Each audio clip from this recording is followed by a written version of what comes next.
ہم استعمال ہوئے ہیں. ہم نے جمہوری قوتوں کے راستے میں دیواریں کھڑی کر دی ہیں.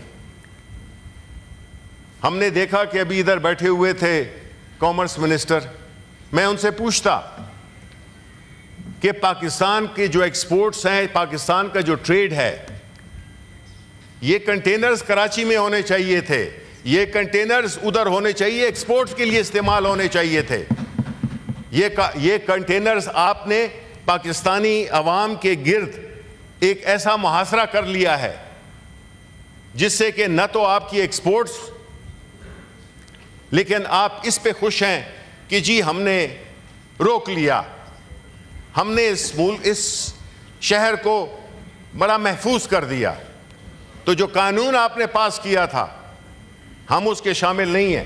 پاکستان تحریک انصاف اس میں بالکل شامل نہیں تھی, بلکہ ہم نے اس کو رد کیا تھا.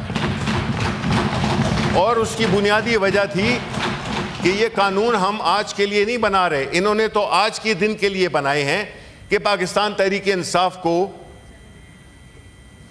کنٹین کیا جائے. دیکھیں جی آپ کتنے کنٹینر لگا لیں, لاکھوں کا مجمع تھا.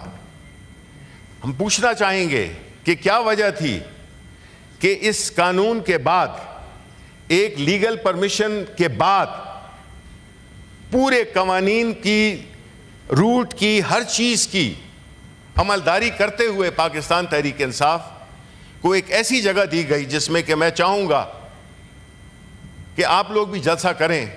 خیر ہے, لوگ ہم آپ کے لیے بھجوا دیں گے, بیکاز آپ کے لوگ جو ہے تو اب ناپید ہیں. اور ایسی جگہ پہ پورے جی ٹی روڈ کو, پورے موٹر وے کو بلاک کیا گیا تھا کنٹینرز لگا کے, جس کی وجہ سے پورے ملک, اسی طرح پنجاب سائٹ پہ بھی کنٹینر لگا کے, اور اس جلسے کو ناکام کرنے کی ہر طرح سے کوشش ہوئی. لیکن پھر بھی دیکھیں جذبہ ہوتا ہے. آپ لوگوں کو بریانیاں لا کے ہم نہیں لاتے, ہم لوگوں کو اپنے نظریے اور اس ملک کی محبت میں اور اس پارٹی کی لیڈرشپ کے محبت میں لوگ آتے ہیں. ہم نہ کوئی ٹرانسپورٹ دیتے ہیں, نہ کچھ لوگ جوک در جوک آتے ہیں, بیکاز ان کو پتہ ہے کہ جو اس وقت کی جو پارٹیاں ہیں بیٹھی ہوئی حکومت میں, یہ ذاتی مفادات یا گروہی مفادات کے علاوہ ان کا عوام کے ساتھ کوئی لینا دینا نہیں ہے. تو جب وہ کنٹینرز مختلف جگہ پہ رکھے گئے, اس کی وجہ سے شام تک لوگ پہنچنے میں ان کو مشکل بھی پیش آئی, اور وہ اپنی جگہ پہ لاکھوں لوگ سڑک پہ تھے. وہ جلسہ گاہ تک پہنچ بھی نہیں گئے کیونکہ جو اس کی اپروچ روڈ تھی وہ اتنی تنگ تھی, 20 فٹ کی روڈ جس میں 2 وے ٹریفک تھا, 1 وے بھی نہیں تھا, 2 وے ٹریفک تھا. اس کی وجہ سے یہ ٹائم لیٹ ہوا. دیکھیں جو جلسے ہوتے ہیں, بدنیتی تو اس پہ ہے, اور مجھے بڑا افسوس ہوتا ہے کہ کل جب ہمارے جو اس وقت ٹریجری میں بیٹھے ہوئے ہیں یہ سمجھتے ہیں کہ ہم ہمیشہ یہاں بیٹھے رہیں گے, انہوں نے جو اس میں کنڈیشنز لگائیں کہ جی 4 سے 7, 3 سے 6, یہ کوئی سنیما کا شو نہیں تھا کہ یہ 3 کے 6 بجے شو ٹوٹ جائے. لاکھوں لوگ جب آتے ہیں, آپ کو ابھی اس کی سمجھ نہیں ہوگی کیونکہ جس وقت میں یہ پارٹیز برسر اقتدار آئی ہیں, آپ نے تو گیلانی صاحب, ذوالفقار علی بھٹو کا وقت دیکھا ہوگا, لیکن جو ابھی کی جو سچویشن ہے تو آپ لوگ جلسوں کا مطلب ہی بھول گئے ہیں. آپ لوگوں کو بلاتے ہیں, آپ ان کو بریانیاں کھلاتے ہیں, آپ ان کو ٹرانسپورٹ دیتے ہیں, آپ پتہ نہیں کیا کچھ کرتے ہیں, جہاں دھمکی ہو وہاں پہ دھمکی بھی دیتے ہیں, اور آپ لوگوں کو, ٹیچروں کو اٹھا لاتے ہیں, مختلف چیزیں کرتے ہیں. یہ جو ہوا ہے اس سے کیا ہوا کہ ایک موقع چاہیے تھا کہ ہم نے یہ جلسہ ناکام ہونے دینا ہے, لیکن جب دیکھا کہ لاکھوں کی تعداد لوگ آئے اور پرامن طریقے سے, باوجود تمام مشکلات کے کہ رات کو جانا جو پشاور کے لوگ تھے ادھر سے بھی بند تھا, جی ٹی روڈ بھی بند تھا, سب کو دونوں اطراف سے بند کیا گیا تھا. دیکھیں یہ پاکستان کے لوگ ہیں, یہ کوئی پاکستان کے دشمن نہیں ہے، یہ ایک سیاسی جدوجہد کر رہے ہیں. آپ اس قسم کے اقدامات کر کے نفرتیں بڑھا رہے ہیں. آپ کو یا ہمارے ملک کو یہ سوٹ نہیں کرتا. یہ ملک دیکھیں کس طرف جا رہا ہے، یہاں پہ کیا معاشی صورتحال ہے، کیا سماجی صورتحال ہے، کتنے مسائل سماج میں پیدا ہو گئے ہیں. مہنگائی ہے، لا اینڈ آرڈر نہیں ہے، ادارے مفلوج ہو چکے ہیں. اور جس طرح کے فراز صاحب نے کہا تھا کہ جنگل میں لپک رہے تھے شعلے، طاؤس کو رقص کی پڑی تھی. اب دیکھیں ملک میں جو بدحالی ہے اس کا آپ احساس اگر آپ کو نہیں ہوگا تو آپ جب ووٹ مانگنے جائیں گے تو آپ کو پھر پتہ چل جائے گا. پھر یہی ہوگا کہ آپ ہر دفعہ سمجھیں گے کہ یار بس صرف فارم 47 ہے، اس کی مار ہے. یہ ایسے ہوگا نہیں. دیکھیں چیئرمین صاحب، اس وقت ملک شدید مشکلات میں ہے.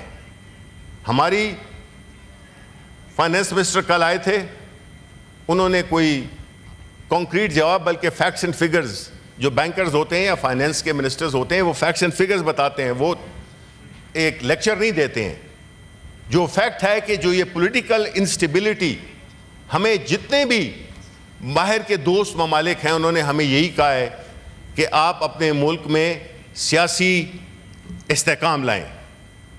سیاسی استحکام اس طرح نہیں آتا جب آپ نے ملک کی سب سے بڑی سیاسی جماعت کو دیوار سے لگا دیا ہو، جیلوں میں ڈال دیا ہو.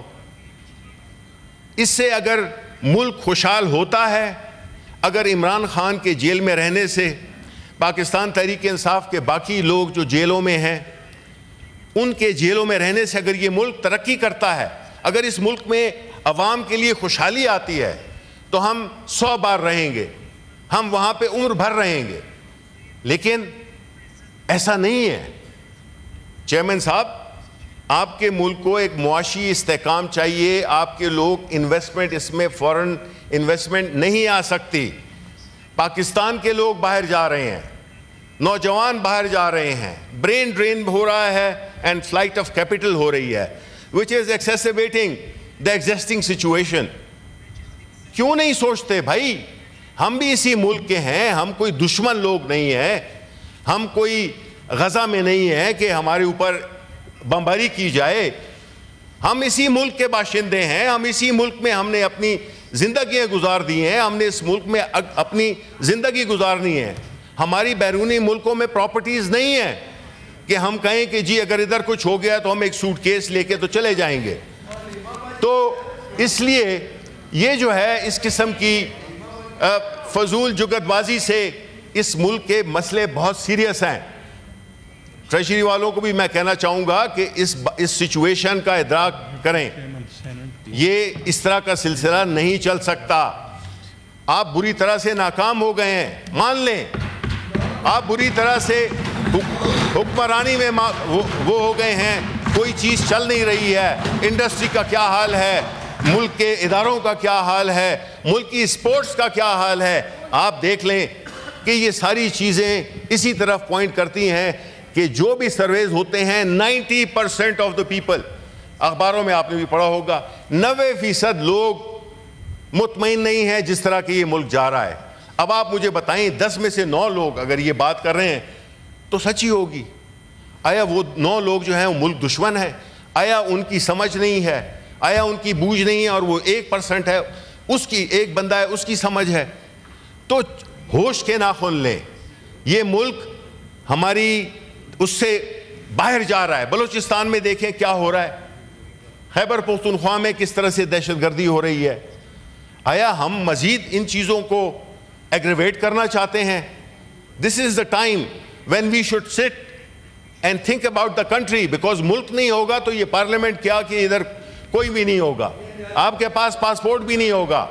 یہ پوچھیں تو فلسطینیوں سے پوچھیں کہ اپنا ملک کس قدر اہم ہوتا ہے. تو میں آخر میں یہ کہنا چاہوں گا کہ یہ ظلم کب تک کریں گے آپ؟ یہ سیاسی سرگرمیاں جو کہ ایک جمہوری معاشرے کی بنیادی ایک ریکوائرمنٹ ہوتی ہے، جس میں کہ لوگ اپنی لیڈرشپ کو سنتے ہیں اور اس کے مطابق اپنا ذہن بناتے ہیں۔ اسی وجہ سے شاید ہمارا نیریٹو لوگوں کو قبول ہوا ہے۔ آپ کا نیریٹو آپ کا تو ہے ہی نہیں، نہ آپ کے پاس پلان ہے ملک کو چلانے کا، نہ آپ کے پاس کوئی کمپیٹنٹ لوگ ہیں کہ جو کہ چلا سکیں۔ سوال گندم جواب چنا۔ یہ ملک 25 کروڑ لوگوں کا ملک ہے سر، یہ اتنا آسان ملک نہیں ہے۔ جب تک کہ آپ اس کو، اس کے اداروں کو، اس پارلیمان کو، اس پارلیمان کی قانون سازی کو عوام کی انٹرسٹ میں نہیں استعمال کریں گے تو I am sorry to say then we have a very bleak future۔ ہمیں چاہیے کہ اپنی the country should come first, not People's Party, not PTI, not a فلانی پارٹی ڈھمکانی کا پارٹی۔ ملک ہے، اس کے عوام خوشحال ہیں تو یہ ملک آگے جائے گا۔ ہم نے کئی مثالیں ہسٹری میں دیکھی ہیں کہ کون کون سے ملک کس طرح سے ٹوٹ گئے۔ ہم مزید افورڈ نہیں کر سکتے اس قسم کا ماحول۔ یہ ماحول ہمارے ملک کے لیے، ہمارے ملک کی اکانومی کے لیے، ہمارے معاشرے کے لیے زہر قاتل ثابت ہو رہا ہے۔ اس لیے میں چاہوں گا کہ آپ سب ذرا تھوڑا سا ریفلیکٹ کریں کہ یہ کیا ہو رہا ہے۔ How can you be sitting in a house and do not, یہاں پہ آپ قانون پاس کر دیتے ہیں just because you are in majority. ابھی کسی نے کہا کہ جی یہاں پہ سارا ہاؤس، مصدق ملک صاحب نے شاید کہا کہ جی سارا ہاؤس ایگری کرے گا تو ہم پاس کریں گے۔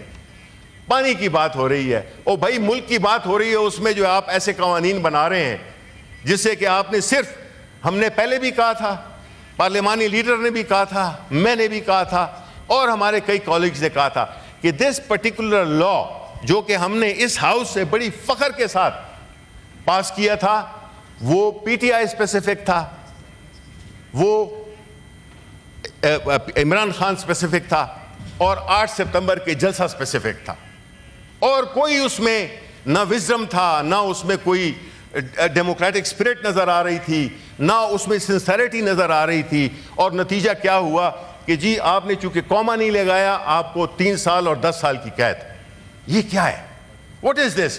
Do we feel proud, Chairman صاحب, of passing such laws in this house?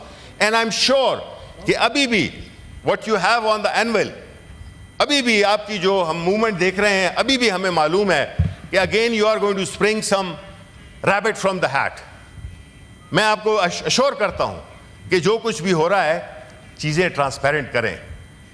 Transparent نہیں ہوں گی تو اس کا مطلب ہے کہ کچھ غلط ہو رہا ہے۔ Thank you very much.